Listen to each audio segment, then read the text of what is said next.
నమస్తే. మొదలుపెట్టండి సుధా గారు గాని, నారాయణ గారు గాని. ఇవాళ రమణ భాషణములు కొంచెం వేగం ఫినిష్ చేద్దాం, కోర్ట్‌కెళ్ళాలి.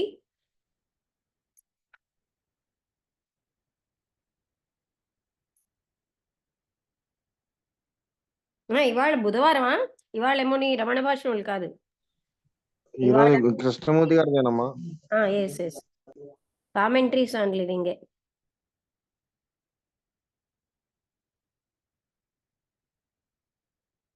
పార్ట్ 2లో నిన్న అయిపోయిన చాప్టర్ టాపిక్ ఏంటమ్మా?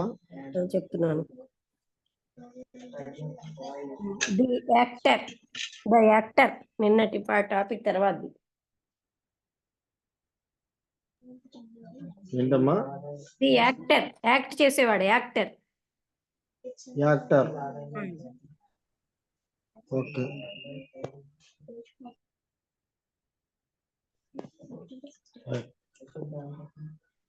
ఓం శ్రీ సద్గురుభ్యో నమః. 20th December 2023 Jiddu Krishnamurti on commentaries on living part 2 మీద మేడం గారు సత్సంగం. Topic the actor. Topic the actor. Road ఏమో అక్కడ వంక తిరిగింది. అండ్ త్రూ అక్కడున్న కిందగా అంటే కొండల నుంచి ఒక మైలు, ఎండ్లెస్ మైల్ ఉంది. అంటే mile after endless mile, mile తర్వాత మైలు అలాగ అనంతంగా ఉన్నది. ఏంటంటే ఆ రోడ్డు ద బర్నింగ్ రేస్, అంటే ఆ మధ్యాహ్నం యొక్క కాలుతున్నటువంటి ఆ ఎండ కిరణాలు గోల్డెన్ హిల్స్ మీద పడుతోంది. అండ్ అంటే గోల్డెన్ హిల్స్ లా కనబడుతున్నాయి. అక్కడ లోతైనటువంటి ఆ నీడలు ఆ చెట్ల కిందన ఉన్నాయి. అవన్నీ కూడా వాటి యొక్క ఒంటరి ఉనికిని చూపిస్తున్నాయి. మైల్స్ చుట్టూరాను ఏ రకమైన నివాసస్తులు లేరు, ఏ రకం వాళ్ళు లేరు. అక్కడ ఇక్కడ కొంతమంది, అంటే ఒకటిగా ఉన్న పశువులు. అప్పుడు ఒక కారు అక్కడ కనిపిస్తోంది. అక్కడ ఉన్నటువంటి స్మూత్‌గా మంచి బాగా ఉంచిన రోడ్డు మీద. ఆకాశం చాలా నీలంగా ఉండి, అది ఉత్తరం దిశ నుంచి గ్లేర్ వెస్ట్‌కి ఉన్నాదనమాట. అంటే గ్లేర్ అంటే అక్కడ ఉన్నటువంటి మెరుపు. అక్కడ విలేజ్ అన్నది చాలా విచిత్రంగా, లైవ్లీగా, అంటే ఎండిపోయినట్టు, ఒంటరిగా, చాలా దూరంగా, మానవాళి యొక్క ఆనందానికి, బాధకి దూరంగా ఉంది. అక్కడ పక్షులు లేవు. ఏ రకమైన అడవి జంతువులు లేవు. కిందన ఉన్నటువంటి కొన్ని ఉడతలు తప్ప ఆ రోడ్డు అడ్డంగా పరిగెడుతున్నాయి. ఎక్కడ నీరన్నది ఎక్కడో 1, 2 ప్లేసుల్లో తప్ప కనబడటం లేదు. అక్కడ పశువులు ఉన్నాయన్నమాట. వర్షాలన్నవి ఆ చెట్లని, ఆ కొండలు వర్షాలొస్తే ఆకుపచ్చగా అవుతాయి. సాఫ్ట్‌గాను ఆహ్వానిస్తున్నట్టు అవుతాయి. కానీ అవి ఇప్పుడు చాలా హార్ష్‌గా ఉన్నాయి. అంటే ఒక రకమైనటువంటి నిశ్చలతతో కూడిన సౌందర్యంతో ఉన్నాయి. అక్కడ అది ఒక విచిత్రమైన సాయంత్రం. సంపూర్ణంగా, తీవ్రంగా అక్కడ రోలింగ్ హిల్స్, అక్కడ ఉన్నటువంటి రోలింగ్ హిల్స్ నుంచి ఆ రోడ్డు వెళ్తోంది. Time had come to an end. అది అంటే ఇప్పుడు అవన్నీ అంతమయ్యే సమయం వస్తుంది. ఆ సైన్ అంటే అది ఏం చెప్తోందంటే 18 miles to the main road. Main రోడ్‌కి అవన్నీ ఇంకా అంతమయ్యే ఆ హిల్స్ అవన్నీను. మెయిన్ రోడ్‌కి 18 కిలోమీటర్ల దూరంలో ఉంది. ఆహ్, న ఉత్తర దిశగా. హాఫ్ ఎన్ అవర్ టైము అక్కడికి వెళ్ళడానికి పడుతుందని, టైమ్ అండ్ డిస్టెన్స్ అనేది ఉంది.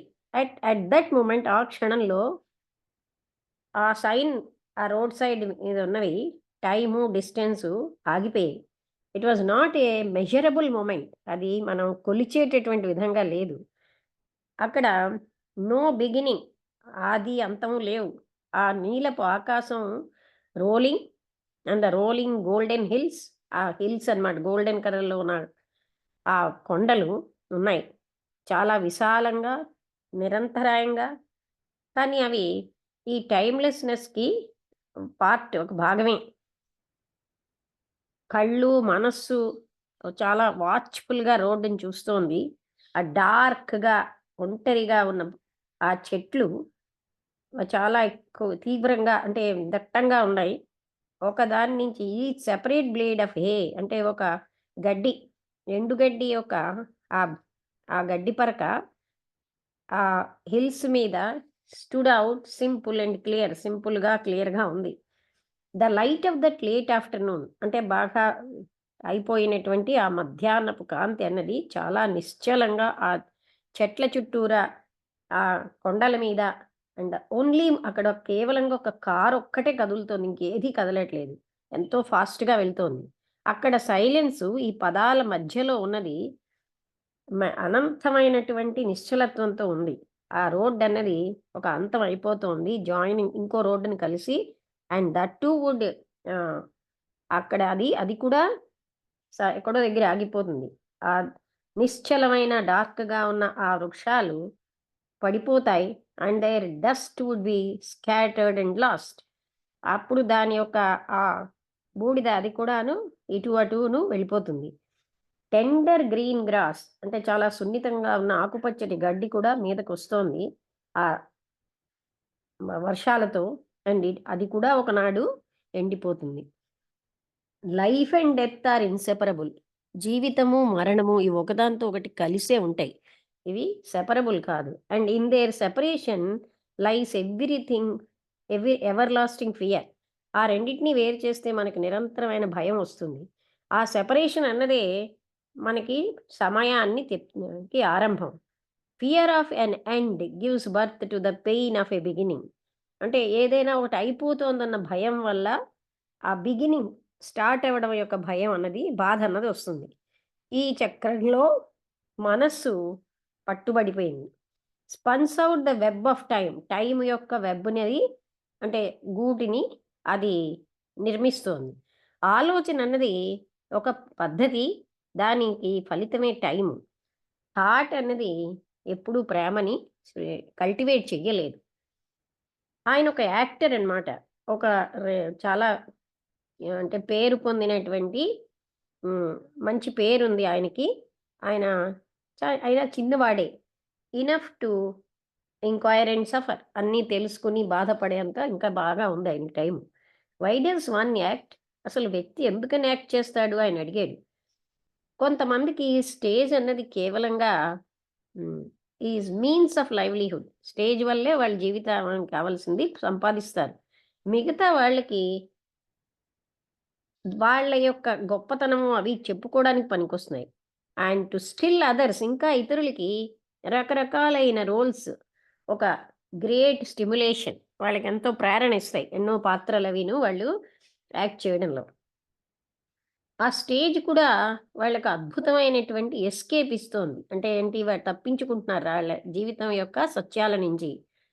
నేనెందుకు యాక్ట్ చేస్తున్నానంటే, ఈ కారణాలన్నీను. బహుశా ఇంకా ఏంటంటే, I say this with hesitancy అంటే కొంచెం సంకోచిస్తూ నేను చెప్తున్నాను.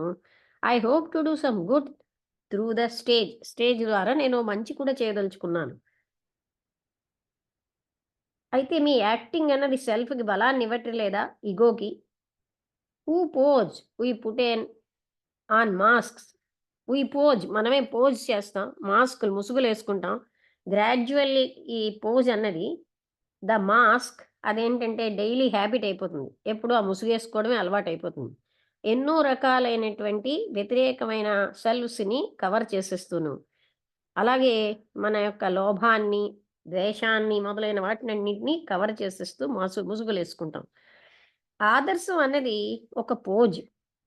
ఒక మాస్క్ అంటే అదొక మాస్క్ అనమాట. యథార్థాన్ని కవర్ చేసేది. అదే యాక్చువల్. అంటే యాక్చువాలిటీని కవర్ చేసే mask. Can one do good through the stage? Stage ద్వారా ఎవరైనా మంచి చేయగలరా? అయితే చెయ్యలేరని మీ ఉద్దేశ్యమా? అన్నారాయన. కాదు. ఇది ఒక ప్రశ్న. ఇది ఒక జడ్జిమెంట్ కాదు. చెయ్యలేరు అని నేను అంటలేదు. నేను ప్రశ్నిస్తున్నాను. ఒక నాటకం రాయడంలో ఆథరు కొన్ని రకమైన ఐడియాసు ఆయనకు కొన్ని ఉద్దేశ్యాలు వాటిని పెట్టదలుచుకుంటున్నాడు. యాక్టర్ కూడా యాక్టర్ అది మీడియం అన్నమాట. ఆ ముసుగు and the public is entertain. వాళ్ళు వినోదంతో ఉంటారు. లేకపోతే కొంత తెలుసుకుంటారు. ఈ ఎడ్యుకేషన్ అన్నది మంచి చేస్తోందా? Or is it merely conditioning the mind? లేకపోతే మనస్సుని ఒక పద్ధతికి కండిషన్ చేసేస్తుందా? ఒక మంచికో, లేకపోతే ఒక చెడ్డకో, ఇంటెలిజెంట్‌గా గాని, స్టూపిడ్‌గా గాని, ఆ ఆథర్ ఏదైతే చేసాడో దానికి కండిషన్ అయిపోవట్లేదా? మనం చిన్నప్పటి నుంచి అదే అవుతున్నాం. ఏదైనా చూసి ఇదే రైటు అనేసుకుని భారతం, భాగవతం అలాంటివే కాకుండా ఎన్నో నాటకాలు వాటన్నిటిలో మన మనస్సు కూడా ఆ ఆథర్ ఎలా చెప్తే మనం అలా అయిపోతున్నాం. Good lord! I never thought about all this. అబ్బా! ఇవన్నీ నేనెప్పుడూ ఆలోచించలేదండి. I can become fairly successful actor. నేనొక జయప్రదమైన యాక్టర్‌ని అవ్వగలను. And before get lost in it completely, I am asking myself if acting is to be my way of life. ఇలా నేను చేసేటప్పుడు నేనేం ఆలోచిస్తున్నానంటే చేసే ముందు ఇది నా జీవిత విధానమా? దీనికొక రకమైన క్యూరియస్ అంటే ఆహ్, ఆసక్తికరమైన అట్రాక్షన్ ఉంది. ఒక్కొక్కప్పుడు చాలా వినాశనకరంగా, ఇంకొకప్పుడు చాలా ఆనందంగా ఉంటుంది. మీరు యాక్టింగ్ అన్నది సీరియస్‌గా చేయొచ్చు. యూ కెన్ సీరియస్‌గా ఉండొచ్చు. కానీ in itself it is not అది యాక్టింగ్ ఎప్పుడు సీరియస్ కాదు. నేను సీరియస్‌గా ఉన్నాను గనక I have wondered if I should make this stage my career. అందుకనే నేనేమనుకున్నాను, ఈ స్టేజ్‌నే నా యొక్క కెరీర్‌గా మార్చుకుందాం అని. నాలో ఏదో ఒకటుంది. అది తిరుగుబాటు చేస్తోంది. The absurd superficiality of it all. ఇందులో ఉన్న ఈ పైన సూపర్ఫిషియల్‌గా ఉన్న దానికి నాలో ఏదో తిరుగుబాటొస్తోంది. యెట్ ఐ యామ్ గ్రేట్‌లీ అయినా కూడా నేనెంతో దీనికి ఆకర్షితమయ్యాను. అందుకే నేనేంటంటే డిస్టర్బ్ అయిపోతున్నాను. టు పుట్ ఇట్ మైల్డ్‌లీ ఆహ్, అంటే నేను చెప్పడానికి కూడా ఇలా డిస్టర్బ్ అయిపోతున్నాను. Through all this runs the thread of seriousness, వీటన్నిటిలో సీరియస్‌నెస్ అన్నది కూడా ఉంది. అయితే can another decide what should be one's way of life? ఒక వ్యక్తి యొక్క జీవిత విధానం ఎలా ఉండాలో ఇంకెవరైనా సరే నిశ్చయం చేయగలరా?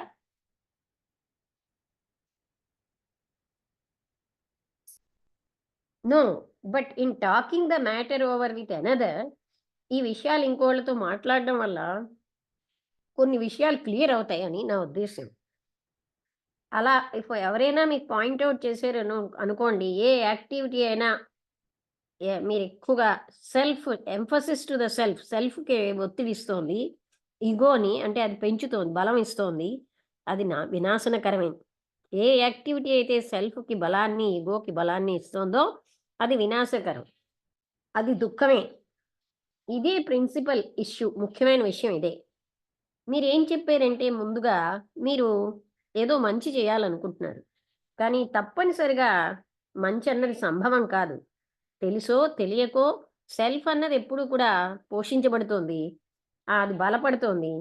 ఎనీ కెరీర్, ఏ రకమైన కెరీర్ గాని, ఏ యాక్టివిటీ ద్వారా గాని.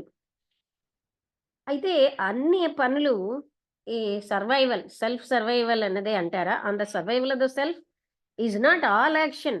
అంటే అన్ని పనులు కూడా సర్వైవల్ ఆఫ్ ద సెల్ఫ్ మీదే ఆధారపడలేవా? బహుశా ఆహ్, ఆహ్, ఎప్పుడూ కాదు. బాహ్యంగా అలా కనిపిస్తుంది. ఒక యాక్షన్ అన్నది సెల్ఫ్ ప్రొటెక్టివ్‌గా అంటే తనని తాను రక్షించుకున్నట్టుగా. కానీ ఆంతరంగికంగా it may not be at all. అది ఏమీ ప్రొటెక్ట్ చేయదు. ఇతరులు ఏం చెప్తున్నారో, ఆలోచిస్తున్నారో ఈ విషయంలో మనకంత ముఖ్యమైన విషయం కాదు. వ్యక్తి తన్ని తాను మోసం చేసుకుంటున్నాడు. సెల్ఫ్ డిసెప్షన్, ఆత్మవంచన అన్నది చాలా సులువే సైకలాజికల్ మ్యాటర్స్‌లో అన్నారు. అయితే నేను నిజంగా ఈ అబ్నగేషన్ ఆఫ్ ద సెల్ఫ్ అంటే నేను అన్నది తీసేయాలని నేను ప్రయత్నిస్తే, నాకు గాని ఉత్సాహం, నాకు నిజంగా ఉద్దేశ్యం ఉంటే, నేనేంటంటే ఒక మొనాస్టరీ అంటే ఏంటి? సాధువులు వాళ్ళు ఉండే ప్లేస్‌కెళ్ళిపోవాలి. లేకపోతే ఒక సాధువు యొక్క జీవితం గడపాలి. సన్యాసి జీవితం. Is it necessary? అలాంటి జీవితం గడపడం అవసరమా? మీరు అన్నిటిని సెల్ఫ్‌ని వదిలేయడానికి? We have a concept of the selfless life. మనకేమో ఒక కాన్సెప్ట్ ఉంది. సెల్ఫ్‌లెస్ అంటే నిస్వార్థమైన జీవితం గడపాలని. ఈ కాన్సెప్ట్ అన్నది మననేం చేస్తోందంటే, ఈ జీవితాన్ని అవగాహన చేసుకోకుండా చేస్తుంది. అందుకని సెల్ఫ్ ఈజ్ నాట్ అక్కడ అంటే సెల్ఫ్ లేని ఆ జీవితాన్ని అవగాహన చేసుకోకుండా చేస్తోంది. ఈ కాన్సెప్ట్ అనేది అదొక రకమైన సెల్ఫ్. ఏ రకమైన ఎస్కేపింగ్ తప్పించుకోవడం లేకుండా ఈ మొనాస్టరీస్‌కి ఇక్కడికి వెళ్ళిపోయి, is it not possible to be passively alert to the activities of the self? Self యొక్క యాక్టివిటీస్‌కి పాసివ్‌గా అలర్ట్‌గా ఉండడం సంభవం కాదా? ఈ ఎరుక ఒక డిఫరెంట్ యాక్టివిటీస్‌ని తీసుకొస్తుంది. అదెప్పుడూ కూడా దుఃఖాన్నివ్వదు. Then there are certain professions, కొన్ని రకాలైన వృత్తులున్నాయి. అవి తప్పనిసరిగా ఒక అంటే పవిత్రమైన జీవితానికి ఆహ్, డెట్రిమెంటల్ అడ్డుగా ఉంటున్నాయి. అండ్ ఐ ఇంక్లూడ్ నై మైన్ అమాంగ్ దెమ్. నేను నా జీవితం కూడా అలాంటిదే అంటున్నాను. I am still quite young. నేనింకా చిన్నవాడినే. I can give up the stage. నేను ఆ స్టేజ్ వదిలేయగలను. And after going into all this I am pretty sure I will. ఇదన్నీ చేసిన తర్వాత నాకు తెలిసిందేంటంటే నేను తప్పకుండా చేయగలను. But then what am I to do? నేనేం చేయాలి? I have certain talents which may ripen and be useful. అంటే నాకు కొన్ని టాలెంట్స్ ఉన్నాయి. అవి బాగా ఎక్కువగా రైపెన్ అయ్యి పరిపక్వం అవుతాయి. ఉపయోగకరంగాను ఉంటాయి. అంటే talent may become a curse. Talent అన్నది ఒక శాపంగా అయిపోతుంది. సెల్ఫ్ అన్నది దాన్ని ఉపయోగిస్తుంది. ఎంట్రెన్స్ ఇట్‌సెల్ఫ్ ఇన్ కెపాసిటీస్, సమర్థతలను పెంచుకుంటుంది. అందుకని టాలెంట్ ఏంటవుతుందంటే ఒక మార్గం. ఆహ్, ఆ సెల్ఫ్‌కి వైభవానికి ఒక మార్గం అయిపోతుంది. The gifted man may offer his gifts to God.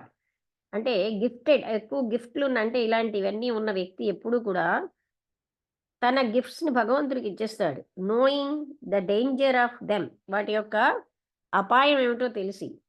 But he is conscious of his gifts, otherwise he would not offer them. అంటే తనకి గిఫ్ట్స్ ఉన్నాయన్న కాన్షియస్‌నెస్ ఆయనకుంది. లేకపోతే ఆయన వాటిని ఆఫర్ చేయడు. And it is this consciousness of being or having something, ఏదో నాకుంది, నాకు ఈ టాలెంట్ ఉంది అన్న ఈ ప్రజ్ఞ అన్నది, అది మనం అవగాహన చేసుకోవాలి. The offering of what one is or has in order to be humble is humble is vanities. అంటే ఏదో ఒకటి నేను ఆఫర్ చేసేసాను ఇది, అది అని నేనెంతో హంబుల్‌గా ఉండడానికని, అది కూడా ఒక గొప్పే. I am beginning to get a glimpse of all this. నాకిప్పుడు అర్థమవుతోందండి మీరు చెప్తున్నవి. But it is still very complex. ఇది చాలా క్లిష్టంగా ఉంది.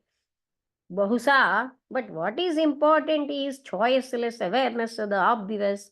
ఇక్కడ ముఖ్యమైనదేంటంటే చాయిస్‌లెస్ అవేర్‌నెస్.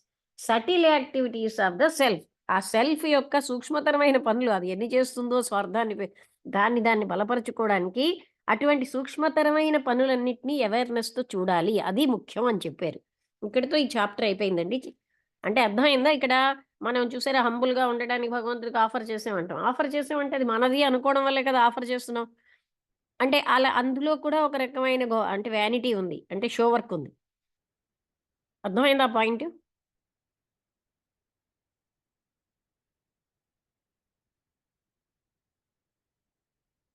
ఓకే. నారాయణ గారు అర్థమైందా? ఎక్కడైనా అర్థం కాకపోతే అడగండి. నారాయణ గారు, వసంతలత, సుధా ఎవరైనా అర్థమైందమ్మా. అర్థమైంది కదా! అంటే నా గిఫ్ట్ ఆఫర్ చేశాను అనుకోవడంలో అది నా గిఫ్టు అన్న కాన్షియస్‌నెస్ నాకుంది కదా! నాకో గిఫ్ట్ ఉంది. అది నేను ఆఫర్ చేస్తున్నాను అని. అందులో కూడా ఒక రకమైన వ్యానిటీ అంటే ఏంటి? గొప్పల కోసం చేసే పని.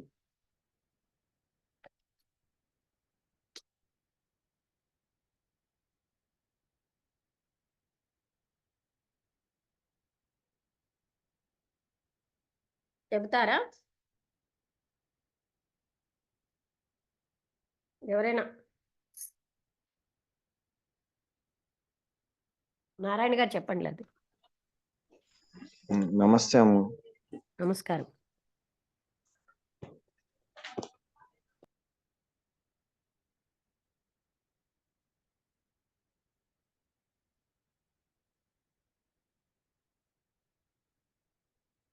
అంటే యాక్షన్ అన్నది జీవిత విధానమే, కానీ అందులో సెల్ఫ్ బలపడుతోంది కదా అన్నది ఆయన చూపెట్టారు. ఏ రకమైన నమస్తే. యాక్టివిటీ కానీ సెల్ఫ్ని బలపరుస్తుంది. మనం 8:00కి క్లోజ్ చేసేద్దాం. ఇవాళ నేను కోర్టుకెళ్ళాలి. నమస్తే అమ్మ, అందరికి నమస్కారం. నమస్తే. ఈరోజు ఈ యాక్టర్ అని చెప్పి అంటే ఇక్కడ మనం ఎలా ఉంటుందంటే, ఇప్పుడు మామూలుమైనటువంటి సామాన్యమైనటువంటి జనాలలో ఈ యాక్టర్స్ ఉన్నటువంటి క్రేజ్ కానివ్వండి, ఇది కానివ్వండి, ఇప్పుడు దీన్ని కృష్ణమూర్తి గారు ఎలా డీల్ చేశారో సార్ మాట్లాడుకుందాం అమ్మ. ఎందుకంటే ఆయన మొట్టమొదటిసారి ప్రతి సందర్భంలో కామెంటరీస్ ఆన్ లివింగ్ లో అక్కడ ఉన్నటువంటి సిచ్యువేషన్ అంతా వర్ణించారు. అక్కడ ఒక రోడ్డు ఉందని, తర్వాత అలా హిల్స్కి వెళ్ళే దూరం ఒక కొన్ని కిలోమీటర్ దూరంలో అక్కడికి వెళ్ళిన తర్వాత ఏంటవుతుంది, ఆ ప్రకృతి సౌందర్యాన్ని వర్ణిస్తూ ఒక ఒక దివ్యమైనటువంటి ఏదో అనుభూతి కలుగుతుందని చెప్పడం జరిగిందమ్మా. ఆ తర్వాత ఆ ఈ మనకి ఈ యాక్టర్స్ అంటే మనం చూడండి, రకరకాలైనటువంటి మనం ఎన్నో నాటకాలు కానివ్వండి, లేకపోతే ఎందుకంటే ఏ రామాయణ మహాభారత ఈ కథలు కూడా ఏం చేస్తారంటే, సినిమా అనగానే మనకి ఏంటవుతుందంటే అందులో కల్పితాలు ఉంటాయన్నమాట.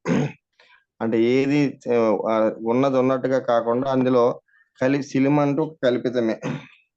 ఏం చేస్తారంటే ఇక్కడ మనకి ఇక్కడ ఈ యాక్టర్ మనం అంటే ఇప్పుడు చాలా మంది మనం చూస్తున్నాం. ఈ యాక్టర్స్ ఏంటంటే సర్వసాధారణంగా ఆయన ఏ రోడ్డు మీదకి వెళ్ళడం కానీ, లేకపోతే ఏ షాపింగ్కి వెళ్ళడం కానీ, ఎందుకంటే జనాలు వచ్చి వెళ్ళి ఆయన మీద పడిపోతుంటారు అన్నమాట. అంటే ఎలా ఉంటుందంటే ఆయన సంతకం గురించి మనకి ఎగబడుతుంటే ఎలా ఉంటుందంటే, నేను అంత గ్రేటు, నేను ఎంత గ్రేటు అన్నటువంటి, అంటే జీవితం అంతా ఏంటైపోతుందంటే ఈ గ్రేట్నెస్ లోనే పోతుందంటే, ఆయన ఎంత గ్రేటు అమ్మ ఏంటవుతుందంటే ఈ ప్రజలు ఏంచి మామూలుగా ఉండనివ్వకుండా మీరు అంత గ్రేటు, మీరు ఎంత గ్రేట్ అని చెప్పేసి ఇది చేసి చివరికి ఏంటవుతుందంటే last ending of the life work అది అలాగే అయిపోతుంది తప్ప అక్కడ ఏంటవుతుందండి ఇక్కడ కృష్ణమూర్తిగా చెప్పినటువంటిది, అక్కడ సెల్ఫ్ అని అంటే నేను కాని నేనేటువంటిది అసలు నేను మిథ్య అనేటువంటిది బాగా అది బలపడుతుందని చెప్పడం జరిగిందమ్మా. అంటే సెల్ఫ్ పోషింపబడుతుంది అనమాట. తర్వాత ఏంటంటే ఇంకా చాలా మంది ఏంటంటే కొన్ని సినిమాల ద్వారా సమాజాన్ని ప్రభావితం చేస్తామని చెప్పి మనకి అనుకుంటాం. కానీ సమాజం ఏంటంటే జస్ట్ ఏదో చూసి వదిలింది తప్ప అప్పుడు సమాజం వల్ల ఏదో సినిమా వల్ల మనకి ఏదో సమాజం ప్రభావితం అయిపోదు. అంటే ప్రతి ఒక్కరు కూడా ఈ సినిమా ద్వారా నేను ఏదో మంచి చేస్తున్నాననేటువంటి ఒక భావన ఉండొచ్చు తప్ప ఏ భావన ఉన్నా సరే ఏంటవుతుందని కృష్ణమూర్తి గారు చెప్తున్నారు ఏంటంటే, నేను నిస్వార్థంగా ఇది చేస్తాను, లేకపోతే నేను అని చెప్పేసి అనుకుంటారు. మనకి నిస్వార్థంగా నేను ఇది చేస్తాను అని అన్నప్పుడు ఈ యాక్టర్తో అంటే సమాజానికి నాకు ఉపకారం కొద్ది వయసు చేస్తాననుకున్నారు. సమాజానికి ఉపకారం చేస్తారని అనుకుంటారు. అంటే ఏ ఉపకారం చేస్తాం అనుకుని ఏంటవుతుందంటే ఆటోమేటికల్ గా సెల్ఫ్ అనేది అక్కడ బలపడిపోతుంటుంది అనమాట. ఆ సెల్ఫ్ అనేది బలపడిపోవడం వల్ల అక్కడ ఏంటవుతుంది, అసలైనటువంటి సత్యం అనేది ఉండదు.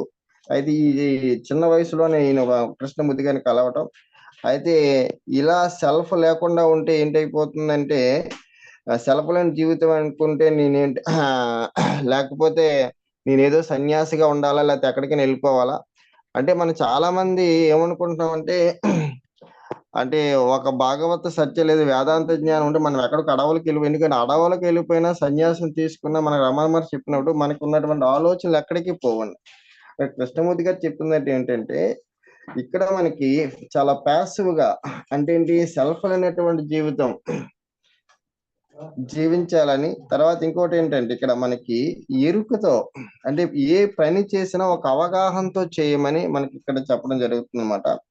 అయితే ఇక్కడ మనకి ఇంకోటి ఏంటంటే లాస్ట్ లో మంచి ఇది చెప్పారమ్మ ఇక్కడ మనకి. అంటే చాలా మందికి ఏంటంటే నేను అంత టాలెంట్, నేను ఎంత టాలెంట్, నేను ఫైట్స్ బాగా చేయగలను, లేకపోతే నేను డాన్స్ బాగా చేయగలను. ఈ టాలెంట్ అనేది ఒక శాపంగా మారిపోతుందని చెప్పారు. ఇది అసలైనటువంటి పాయింట్, మనం బాగా పట్టుకోవాల్సినటువంటి పాయింట్. ఎందుకంటే మన టాలెంట్, మన జ్ఞానమే సత్యాన్ని అడ్డేస్తుందమ్మా. ఎందుకంటే ఇప్పుడు ఫర్ ఎగ్జాంపుల్ నేను ఇప్పుడు మీ ప్రవచనం చెప్పినప్పుడు ఏంటి చేశానంటే నా గత జ్ఞానంతో నా టాలెంట్ తో నేను విన్నాను అనుకోమ్మా, మీరు చెప్పింది నా బుర్రకెక్కదు. అది కృష్ణమూర్తి గారు ఓపెన్ మైండ్. మనం ఏం చేస్తున్నామంటే మన గత జ్ఞాపకాలతో, మన గత జ్ఞానంతో, లేకపోతే నాకు తెలిసినటువంటి వీటన్నిటితో దీన్ని పోల్చుకుంటున్నాను తప్ప, నా టాలెంట్, నేను చాలా టాలెంట్, లేకపోతే నేను చాలా గ్రంథాలు చదివాను, అది చదివాను, ఇది చదివాను, ఈ టాలెంట్ అన్నీ కూడా నాలో పెట్టుకుంటా అప్పుడు ఏంటైపోతుందంటే, ఆ సత్యం ఏదైతే సత్యం చెప్తున్నారో ఆ సత్యం అంతా నాకు ఏంటైపోతుందో అడ్డుగా మారిపోతుంది. కాబట్టి అది మనకి ఏటవుతుంది, అది చాలా చక్కగా చెప్పారమ్మా. తర్వాత నేను హంబుల్ గా ఉంటాను. అలా అయితే ఈ చాయిస్లెస్ అవేర్నెస్ ఎప్పుడైతే ఉండమన్నారో ఈయన ఏమిటవుతుందంటే ఇది చాలా కాంప్లెక్స్ అని చెప్పారనమాట. అలా కాంప్లెక్స్ అంటే ఎందుకంటే కృష్ణమూర్తి గారు చెప్పినటువంటి మనకి ఎలా ఉంటుంది అంటే కొంచెం కష్టతరంగా ఉంటుంది అని అనిపించిన ఒక్కసారి ఆ తత్వం ఏం చెప్తున్నారో మనం క్లియర్ గా ఆలోచించాం అనుకోమ్మా, తప్పకుండా ఏంటవుతుందంటే మనం సత్యానికి చాలా సామీప్యంగా వెళ్తాం. ఎందుకంటే సత్యానికి సామీప్యంగా వెళ్ళడానికి కృష్ణమూర్తి గారి తత్వం 100% మనకు ఉపయోగపడుతుందమ్మా. దానికి ఏం చెప్పారంటే మనకి చాయిస్లెస్ అవేర్నెస్ అంటే ప్రతి క్షణం, ఎందుకంటే మనం అంటే ఏ పని చేసినా అంటే ఒక యాక్టర్ అనే కదా, మన నిజ జీవితంలో కూడా అంటే దీని నుంచి మనం ఏం తెలుసుకోవాలంటే ఆయన యాక్టర్ గా ఉంటే ఆయనకి ఏదో టాలెంట్ ఉందనుకోవచ్చు, లేదా నేను ఏదో పాఠం చెప్తున్నాను కాబట్టి నాకు పిల్లల్ని బాగా తీర్చిదిద్దేస్తున్నాను, లేకపోతే నేను మ్యాథమెటిక్స్ బాగా చెప్పగలను అన్నటువంటి ఏదో ఒక హంబుల్నెస్, లేకపోతే నాకేదో నేను చాలా పెద్ద టాలెంట్ అనేటువంటి ఒక ఈగో అనేది నా లోపల ఎంటర్ అయిపోయింది అనుకోమ్మా, ఆటోమేటికల్ గా ఏంటైపోతానంటే ఆ సత్యం అనేటువంటి దూరం అయిపోతాం. అంటే దీని ద్వారా మనం ఆ నేను తర్వాత బలపడుతుంది, ఇంకేంటంటే నేను నేను బలపడితే సత్యానికి దూరం అయిపోతాం. నేను ఎప్పుడైతే బలపడుతుందో సత్యానికి దూరం అయిపోతాం. తర్వాత మనకి ఆ నా గిఫ్ట్ ఆఫర్ చేస్తున్నాను అని చెప్పి ఇది చెప్పారమ్మా నాకు మీరు. తర్వాత ఏంటవుతుందంటే గిఫ్ట్ భగవంతుడికి ఆఫర్ చేస్తున్నానంటే నాకు గిఫ్ట్ ఉందన్న అవేర్నెస్ నాకు ఉంది, నేను కాన్షియస్ గా ఉన్నాను. అంటే నా దగ్గర ఏదో ఉందని గిఫ్ట్ ఇవన్నీ నాకు గిఫ్ట్ అంటే నా దగ్గర ఏదో ఉందని చెప్పి ఒక ఇది ఉంది నాకు.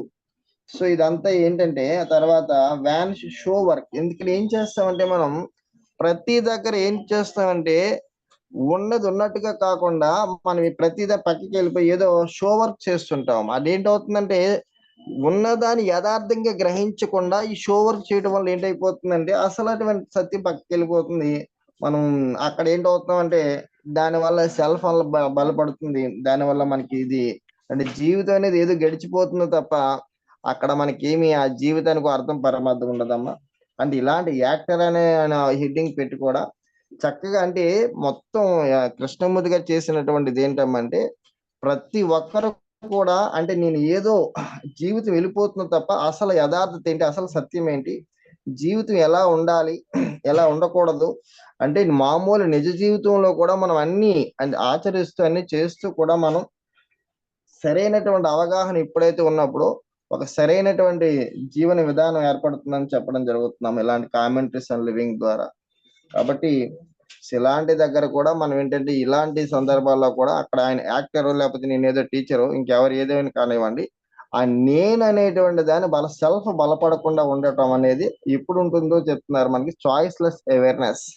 ప్రతి క్షణం మనల్ని మనం ఎప్పుడైతే చూసుకోగలమో అప్పుడు మాత్రమే మనకి ఏటవుతుందంటే ఇలాంటివి ఈ నేను అనేది బలపడకుండా ఉంటుంది. అదే మీ రోజు చెప్పినటువంటి నాకు అర్థమైనటువంటి సారాంశం. అంటే ఇలాంటి గొప్ప యాక్టివిటీ అయినా బలపరుస్తోంది నేను చెప్పారు. ఏ యాక్టివిటీ అయినా ఈ నేను బలపరుస్తున్నాం. ఇలాంటి సత్సంగం అందించినట్టు మీకు సతకోటి నమస్కారాలమ్మా. గురువం సత్సత్. నమస్కారం. సుధా గారు చెప్తారా? నేను ఇంకా అంత బాగా చెప్పలేను, నాకు ఇది ఇంకా కొంచెం అర్థం అవ్వాలండి. ఎక్కడ అర్థం కాలేదో అడిగితే నేను చెప్తాను. అదే ఈ సెల్ఫ్ గురించి అదే చెప్తున్నారు కదా. ఇప్పుడు నేను చేస్తున్నాను అంటే నేను బలపడుతోంది కదా, నేనే చేస్తున్నాను నా అంటే అని అలా ఉంటుంది కదండి, నేను బలపడిపోతుంది కదా. మీకు అర్థమైందా? అంటే ఏంటి, ఎప్పుడైతే నేను బలపడిందో అక్కడ యథార్థం దూరం అయిపోతుంది. నేను లయం అయిపోయినప్పుడే యథార్థత ఉంటుంది అక్కడ, సత్యం. అది అర్థమైతే మీకు కదా. అన్నిట్లో ఇప్పుడు చూడండి, నేను ఇంత గొప్ప యాక్టర్ని, సింగర్ని, డాన్సర్ని ఇలాగా అంటే నాకు ఇంత గొప్పగా నేను బాగా మంచి టీచర్ని, ఇవన్నీ కూడా మనకేంటి ఒక బలం పడుతున్నాయి. అహం, మిథ్యాహం, మిథ్యా నేను, అది అది ఇక్కడ మెయిన్ కాన్సెప్ట్. అంటే అది నేనేదో ఉమ్, సర్వీస్ చేస్తాం అనుకుంటారు ప్లేయర్ యాక్టర్స్, కానీ మనుషులకి ఆ, కండిషనింగ్ ఎక్కువైపోతుంది. అది చూసి ఓహో ఇదే రైటు కదా! ఆ, అవును అవును. చిన్నప్పటి నుంచి మనం ఉమ్, నేర్చుకున్నవి, చూసినవి ఇవన్నీ మనకి పాతుకుపోతున్నాయి. అది ఉమ్, రైటో కాదో, ఉమ్, ఆ రాసిన వాడు ఎంత ఉమ్, అసంపూర్ణంగా రాసాడో, ఆయన ఎంత అజ్ఞానం, ఆ అజ్ఞానం అంతా మన బుర్రలోకొస్తోంది. ఉమ్, ఉమ్, ఇప్పుడు చూడండి, శ్రావణ శుక్రవారం కథకి ఆ చూడామణో ఎవరో ఆవిడ సరిగ్గా ఏమో చేస్తే బాగుంది. సో, ఒకరోజు ఏదైనా సరిగ్గా చేయలేకపోతే అట్లతది కథకి. ఆకలేసి అంటే కథలు క్రియేట్ చేసేస్తారు అలాగా. అంటే నువ్వేదైనా సరిగ్గా ఉమ్, ఉండకపోతే అంటూ భయపెట్టేస్తున్నారు ఉమ్, కదా! ఆ, ఆ, ఎన్నో కథలు అవును. మనం రాసేయొచ్చు. నేను 10 కథలు రాసేస్తాను ఒక్కొక్క కాన్సెప్ట్ మీద. కానీ అవి ఏం చేస్తున్నాయి, ఉమ్, మనిషిని కండిషనింగ్‌లో పడేస్తున్నాయి. భయంలో పడేస్తున్నాయి. ఉమ్, ఉమ్, ఉమ్, ఉమ్, అంటే అక్కడికి కరెక్ట్‌గా చెయ్యడం కోసం ఇలాంటివన్నీ చెప్పేస్తున్నారు. అంటే ఇటు అటు వెళ్ళకుండా కరెక్ట్‌గా అవి చెయ్యి, ఉమ్, లేపోతే ఇలాంటి బాధలు పడిపోతావన్న డేంజర్ ఉంటే మనిషి కరెక్ట్‌గా ఉంటాడు. ఉమ్, అది. ఉమ్, అంతేగాని ఏ యాక్షను గాని ఉమ్, ఏది అంటే మనకేమి ఉమ్, మనిషికి సమాజానికేం మంచి చేయలేరు. కండిషనింగ్ ఎక్కువైపోతోంది అంటున్నారు. ఉమ్, ఉమ్, ఉమ్. సెల్ఫ్ అనే సమర్థతను పెంచుకుంటుంది. భగవంతుడికి సెల్ఫ్ గిఫ్ట్ అది. ఒకటి నాకు టాలెంట్ ఉంది అనేది అవగాహన చేసుకోవాలి. ఏదో ఒకటి రిఫర్ చేసేసాను అనేది కూడా కాదు అంటూ. అంటే నాకు గిఫ్ట్ మరి అంటే అప్పుడది నాది అనే ఒక ఉమ్, ఫీలింగ్‌తో కదా మనం ఆఫర్ ఉమ్, చేస్తున్నాం. ఆ, అప్పుడు ఆ, అది ఉమ్, గొప్పే. అంటే హంబుల్‌గా ఉన్నాను, అన్నీ ఇచ్చేస్తున్నాను అంటూ ఉమ్, అది కూడా మళ్ళీ నేను బలం పెరిగింది అందులో కూడా. అది ఒక ఉమ్, రకమైన గొప్ప కోసం చేసేదే అని. అంటే అది చాలా ఉమ్, సూక్ష్మంగా చూస్తే గాని తెలీదు. అదే. మనం ముందుగా చెప్తే ఏం కాదండి, నేను చాలా నిజాయితీగా చేస్తానండి అని వాదిస్తారు. అదే. కదా! అంటే అదే. కొంచెం అవును. సూక్ష్మతరమైన అవగాహన లేని వాళ్ళు. అదే. అదే. అదే ఒక ఆధార్ ఏది ఎడ్యుకేషన్ అనేది ఒక ఆధారు ఎలా చెప్తే అలాగే ఉంటుంది. నాటకాలు అవన్నీ అది ఇందాక మీరు చెప్పిన ఆ కథ కూడా అంతే. అదే. హ్మ్. హ్మ్. అంటే ఇవన్నీ కూడానండి అతి సూక్ష్మంగా చూసుకుంటే గాని వ్యక్తికి తెలియవు. హ్మ్. హ్మ్. తాను హ్మ్. ఎంతో నిస్వార్థంగా, అంటే ఏమీ ఆశించకుండా ఉన్నాడని ఓ ముసుగేసుకుంటాం. ఎక్కడో అది. కీర్తి హ్మ్. ఆశిస్తున్నారు. ఎక్కడో గొప్ప నేను అన్న భావం ఉన్నది కదా అక్కడ. అంటే సెల్ఫ్ మళ్ళీ హ్మ్. బలపడిపోతోంది. హ్మ్. హ్మ్. అది మనం గమనించాల్సిన విషయం. హ్మ్. వసంతలత అర్థమైందా? చెప్తావా ఏమైనా? ఆ! అంటే చెప్తాను. ఇంత అంటే సూక్ష్మంగా చూసుకోవడం ఇక్కడ మనకు అలవాటవ్వాలి. హ్మ్. ఆ! అది అర్థమైంది. ఇందులో నేను 2 పాయింట్స్ బాగానే గ్రహించాను. హ్మ్. అంటే బాగానే అంటే నాకు అర్థమైంది. హ్మ్. ఈ యాక్టర్ అనే టాపిక్ ద్వారా ఆయన ఏం చెప్తున్నారంటే, ఈ టాలెంటెడ్ పీపుల్ చాలా మంది ఉంటారు. ఆ రకరకాల టాలెంట్స్ ప్రదర్శిస్తూ మనుషుల్ని మెప్పించడానికి రకరకాల కారణాలు అతను చెప్పాడు. ఎందుకు స్టేజ్ యాక్టింగ్ అతనికి నచ్చిందో. అందులో ఒకటేంటంటే నేను ఇంకొక సమాజానికి ఏదో గుడ్ చేద్దాము అనేటువంటి దృష్టి కూడా ఉంది. సో, అక్కడ అన్నారు ఆయన పట్టుకుని నన్నన్నారు. అలాంటి యాక్టివిటీస్ అన్నీ నువ్వు ఎప్పుడైతే సమాజానికి ఏదో చేద్దాం అని అనుకుంటున్నావో అక్కడే నీ తాలూకా సెల్ఫ్ అనేది బలం అవుతున్నది. అంటే నీ గురించే నీ తాలూకు పేరు, నీ తాలూకు అహం గురించే నువ్వు చూసుకుంటున్నావు తప్ప, అది సమాజానికి ఏ విధంగా ఉపయోగపడుతుంది, ఆ దృష్టి నీకేం పెద్ద ఉండదు. ఇలా మనం సమాజంలో చాలా మందిని చూస్తూ ఉంటాం. ఏదైనా అవార్డ్ వచ్చిందనుకో, నేను నా దేశానికి ఇది సమర్పించేస్తున్నాను. లేకపోతే ఏదైనా ఒక ఏదైనా రైటింగ్ అది చేసినప్పుడు దీన్ని మా దేవుడికి అంకితం ఇస్తున్నాను. ఇలాగా మనం చెప్తాం. కానీ వీటిలో సూక్ష్మంగా ఆలోచిస్తే దిస్ ఈజ్ సెల్ఫ్ డిసెప్షన్. ఎందుకంటే అది నిన్ను నువ్వు గొప్ప చేసుకోవడానికే నువ్వు అవి చేస్తున్నావు. ఈవెన్ వెన్ దేర్ ఈస్ ఏదో అవార్డ్, మానిటరీ అవార్డ్ ఉన్నా సరే, ₹1,00,000 నీకు అవార్డ్ వచ్చింది. నేను నా టీంకి ఇది ఇచ్చిస్తున్నాను. లేకపోతే సొసైటీకి పేదవాళ్ళకి ఇది ఇచ్చేస్తాను అని చాలా మంది చాలా అవార్డులు అలా ఇచ్చేస్తారు. కానీ అది మిగతా వాళ్ళకి ఎంత ఇది చేస్తున్నది అనే దృష్టి కన్నా నేను ఇస్తున్నాను అనేటువంటి ఒక అహం అనేది ముఖ్యం అయిపోతుంది ఇక్కడ.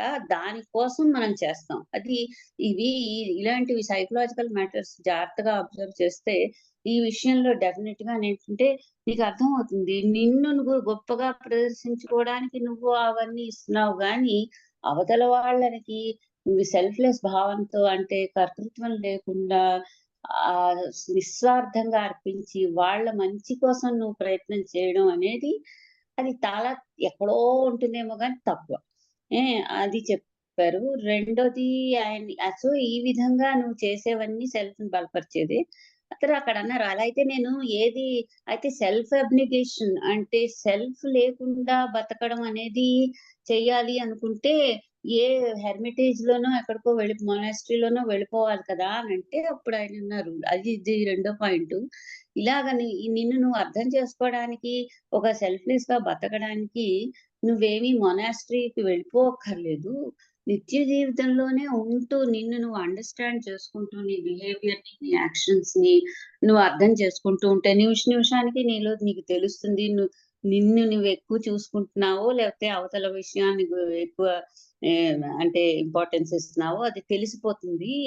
సో అండర్స్టాండింగ్ తో జీవితం జీవించాలి, కానీ ఎక్కడికో పారిపోయి నేను ఇక్కడ సొసైటీలో ఉంటే నేను స్వార్థం అయిపోతానేమో అని చెప్పి భయపడిపోయి బయటకు వెళ్ళిపోక్కర్లేదు అని అది కూడా చెప్పారు. సో ద కీ ఏంటంటే చాయిస్లెస్ అవేర్నెస్ తో మనం అబ్జర్వ్ చేసుకుంటూ మన తాలూకా ప్రవర్తనని, మన కార్యక్రమాల్ని, ఏ వృత్తి తీసుకున్నా సరే ఆ అండర్స్టాండింగ్ తో ఉండాలి అని చెప్పారు. Even if you are selfish person, you should know that. అంతేగాని దాన్ని ముసుగు వేసుకోకూడదు, నేను సెల్ఫ్లెస్ గా ఉన్నాను అని చెప్పి. అంటే కృష్ణమూర్తి గారు మనం తెలుసుకుంటే మనం చాలా సూక్ష్మతరంగా చూస్తాం, చూడ్డానికి అలవాటు అవుతాం. అంటే అందరిలోని ఈవెన్ నాలో కూడా ఎన్ని ఉన్నాయి అని అందరికీ అర్థమవుతుంది. ఇంకెవరిలోనో కాదు, నాలోనే చాలా ఉన్నాయి అన్నది తెలిసిపోతుంది అనమాట. నేను చేస్తున్న ప్రతి దాంట్లో సెల్ఫ్ ఉంది అని అవేర్నెస్ పెరుగుతున్న ప్రతి వ్యక్తికి తెలుస్తుంది. మనం ఇతరుల్లోనే చూస్తాం మనలో ఎంత సెల్ఫ్ ఉందో, అంటే సెల్ఫ్ని బలపరిచే విషయం. అది బలపరుస్తూ ఉంటే సత్యానికి దూరం అయిపోతాం, మనకి మనమే హాని చేసుకుంటున్నాం. అది ఇక్కడ పాయింట్ అన్నమాట.